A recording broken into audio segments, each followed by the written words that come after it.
Welcome to Treadmill Talks with Shannon Maves, a podcast for athletes and fitness enthusiasts to pass the time during mind-numbing cardio while I use my no-bullshit coaching style to educate, inspire, and entertain. I'm your host, Shannon Maves. Now let's walk and talk. Hello and welcome to another episode of Treadmill Talks, the one about creatine. Just a few episodes ago, I did a Q&A where I answered a question that I received about creatine. And it made me realize that I really needed to do a full episode about creatine. I've had it on my list for quite a while now. And sometimes I just need that kick in the ass to be like, okay, Shannon, it's time. Let's do it. And the reason I wanted to do a full episode on creatine for so long is because that despite it being such a heavily researched supplement, there are still so many people who do not understand it, what its purpose is, or are even afraid to take it. So today I want to kind of explain what creatine is, what it does in the body, the benefits of supplementing with it, how to supplement with it to avoid any drawbacks, as well as different forms of creatine supplements. Okay, so creatine is an organic compound that is made up of 3 amino acids that we mostly get from eating red meat and seafood. Our body does produce some creatine on its own, but it's in much smaller quantities than we get from red meat or seafood. And it's in far less quantities than we get from creatine supplements. Now, our body stores creatine as something called phosphocreatine, mostly in our muscles, which we can then use as energy. It's then metabolized into something called creatinine, which is excreted by the kidneys. So I just wanted to clarify that creatine and creatinine are not the same thing. And also that the information I am providing you with today is with respect to the general population and does not apply to anyone with pre-existing kidney dysfunction or anything. So I'll also go ahead and pop in my little disclaimer real quickly and remind you that I am not a physician nor a medical professional. And the information that you hear in this episode is not intended to be taken as medical advice. Okay. That was fun. Now that that's done, I want to explain something called the ATP-PC system. Because if you understand this system, you can then understand why creatine can be so beneficial for athletic performance and body composition. Now, this system is actually pretty fucking complex, but I'm going to try to keep it super simple as best as I can, at least. The ATP-PC system consists of adenosine triphosphate and phosphocreatine, which are both a mouthful. So we're just going to call them ATP and creatine because that's what most people know them as anyway. Now, this system is what provides immediate energy to the body for short durations. ATP is our body's source of energy at the cellular level. And creatine basically works to generate more ATP once it has run out. But this system is short-lived. Our body runs out of ATP within seconds during a strenuous activity, meaning that we need to tap into those creatine stores in order to produce more ATP so we can keep going. And the more creatine stores we have, the more we can continue to produce more ATP during exercise and keep going. The simple analogy that I like to give is to think about if you were lifting weights. Let's say you're squatting and you can usually do 8 repetitions before you hit failure. Well, that point of failure is when your body has run out of or is no longer producing ATP. But if you have some extra creatine stored in your body, then you can continue to produce some extra ATP and bust out another 1 or 2 repetitions that you wouldn't have been able to. The same thing goes for if you were sprinting. If you usually gas out at 100 yards, you might be able to make it to, 120 yards if you have some extra creatine in your system. It's kind of just what gives your body that extra little push right at the end which can definitely compound over time and result in better strength, bigger muscles, et cetera, et cetera. Creatine also helps with training recovery because, it's helping to produce more ATP. So your body is going to be ready to go again sooner than it would have without those extra creatine stores. It's also helping you develop a higher training threshold, and it helps to hydrate your muscles. And hydration is necessary for muscle recovery. But this increased hydration of the muscle cells is part of the reason why a lot of people don't like it or are afraid to take it, because it does change how and where your body holds fluid. So, a lot of people can experience digestive issues when they first introduce creatine, because all of a sudden that water that was helping bulk up their stools is going to other places like their muscles, which can then cause bloating, constipation, and other digestive issues. It can also make you feel like puffy, which is actually an indication of dehydration.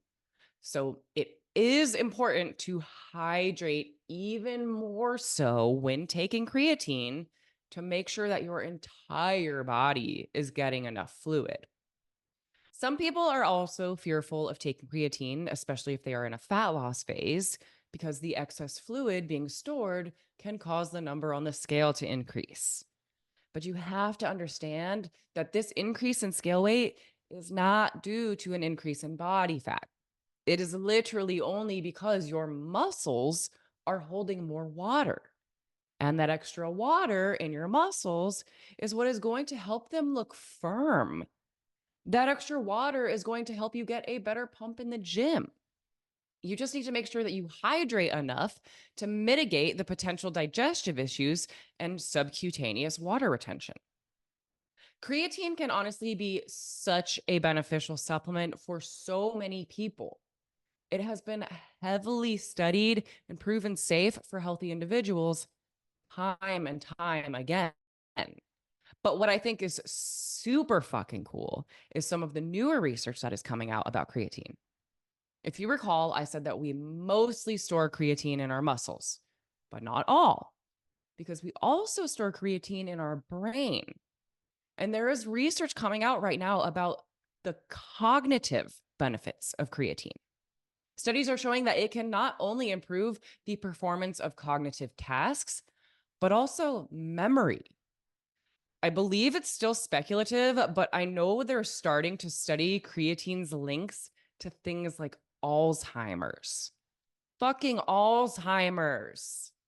I just get so excited about this shit because I used to work with so many seniors who had Alzheimer's. So the thought of a potential cure or even just something to slow the effects of the disease gives me chills. But okay, so now let's get into supplementing with creatine. If you are an otherwise healthy adult that does not have any pre-existing conditions, such as kidney or liver dysfunction, it has been proven time and time again that creatine is a very safe and effective supplement. And if you are someone who consumes a plant-based diet, you might want to consider it even more, since most creatine is found in things like red meat and seafood. The cheapest, most common, and most effective form of creatine is a supplement called creatine monohydrate. This can come in different forms like powders, capsules, and apparently even gummies nowadays, which is the question that I addressed in my Q&A episode. And one form is not better than the other. They're all perfectly fine to take. It's simply a matter of finding which one you can take on a daily basis. I think most people take the powders because you can just mix them into a drink, whereas the capsules are usually a serving size of like 7 pills or something obnoxious. The thing I would be careful of with gummies, though, is that they are going to have extra ingredients in order for them to come in a gummy form, which will mean extra calories and potential digestive issues, depending on what is in them and what they use to flavor and sweeten them. Same thing goes for powders, though. Most creatine powders I've seen are unflavored, but I'm sure there's some that are flavored, which is going to mean extra ingredients, extra calories, and potential digestive issues. But honestly, do not waste your money on creatine HCl. Supplement companies are marketing this as being superior to monohydrate, in order to get you to spend more money. But the actual research supporting any of their claims is severely lacking. And monohydrate has been shown to be tremendously effective. And as far as how and when to take it, the most important thing is that you take it at a time of day that you will be able to consistently take it at that time of day. No, it does not matter if you take it with your pre-workout, your post-workout, or even your intra-workout. Hell, you can have it with your breakfast or as a late night snack if you want to. It literally does not matter because creatine is not quick digesting. But you do need to consistently take it in order to keep your muscle saturated with it to perform its function to regenerate ATP stores in those muscles during exercise. You may have heard claims that you have to go through a loading phase when you first start taking creatine, meaning that you have to take a higher dose for the first week or so in order to saturate your muscles with it. This right here should be evidence enough that the time of day you take your creatine does not matter. But I do want to talk about the loading phase though, because although it's fine, it's not necessary. A creatine loading phase where you take a high dosage of creatine for a week or so can speed up the time it takes for you to start to see the benefits. But it can also increase those negative side effects like digestive issues and subcutaneous water retention.